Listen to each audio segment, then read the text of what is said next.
Hello, let's see this question. So the question is the molecule that deviates from octet rule. इनमें से कौन सा molecule octet rule से deviate कर रहा है? तो देखिए, सबसे पहले तो ये समझिए ऑक्टेट रूल क्या है। ऑक्टेट रूल की अगर हम बात करें तो ऑक्टेट रूल क्या बोलता है कि अगर किसी भी एटम को स्टेबिलिटी चाहिए, बेसिकली किसके लिए यूज होता है? स्टेबिलिटी बताने के लिए आपका क्या होता है? ऑक्टेट रूल का यूज होता है। तो किसी भी एटम को अगर स्टेबल होना है तो उसका ऑक्टेट क्या होना चाहिए? कंप्लीट होना चाहिए। ऑक्टेट कंप्लीट होना मतलब उस एटम के सराउंडिंग में आपके पास कितने इलेक्ट्रॉन्स होने चाहिए?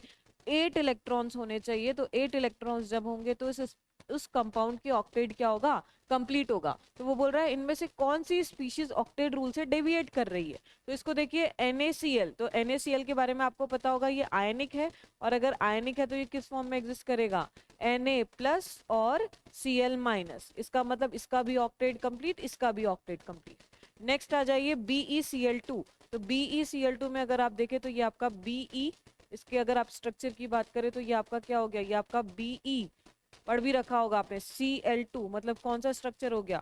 लीनियर स्ट्रक्चर हो गया। अब देखिए ऑक्टेट रूल से कौन डेविएट कर रहा है, इनका क्वेश्चन ये है। तो बेरिलियम की अगर हम बात करें तो बेरिलियम का आपका एटॉमिक नंबर क्या होता है? 4। तो 4 होता है, मतलब इसके पास कितने इलेक्ट्रॉन है आउटर मोस्ट शेल पे? 2 इलेक्ट्रॉन है जो कि क्या कर रहे हैं? बॉन्डिंग में पार्ट ले रहे हैं। तो यहाँ पे अगर आप देखें तो क्लोरीन के पास कितने होते हैं भाई? क्लोरीन के पास होते हैं 7। ठीक है, 2, 1, 2, 3, 4, 5, 6 और ये 7। तो यहाँ पे क्लोरीन का ऑक्टेट कंप्लीट है, क्लोरीन का ऑक्टेट कंप्लीट है। लेकिन अगर बेरिलियम की बात करें तो बेरिलियम के सराउंडिंग में आपको कितने एटम कितने इलेक्ट्रॉन दिख रहे हैं?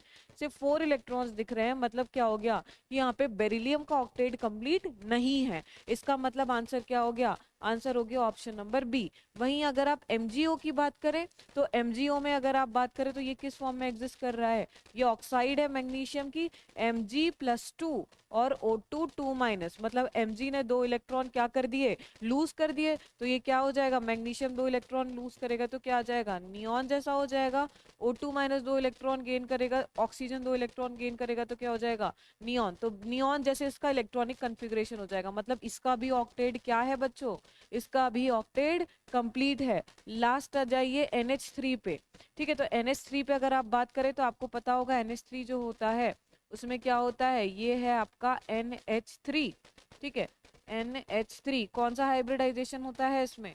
इसमें आपका sp3 हाइब्रिडाइजेशन होता है। तो अगर आप यहाँ पे देखें तो नाइट्रोजन का क्या है? 1, 2, 3, 4, 5, 6, 7, 8। तो इसका ऑक्टेट क्या है? इसका ऑक्टेट कंप्लीट है नाइट्रोजन का। और हाइड्रोजन के केस में हम क्या देखते हैं? हाइड्रोजन बेसिकली इसका ड्यूप्लेट देखा जाता है, मतलब 2 इलेक्ट्रॉन। मतलब यहाँ पे भी हाइड्रोजन क्या है? ये पूरा मॉलिक्यूल स्टेबलाइज है। हाइड्रोजन के पास 2 ही इलेक्ट्रॉन देखते हैं, बाकी सब में क्या देखते हैं? बाकी सारे एटम में ऑक्टेट देखते हैं। तो यहाँ पे जो करेक्ट आंसर हो गया वो आपका क्या हो गया? Option number B. B is the correct answer. Thank you.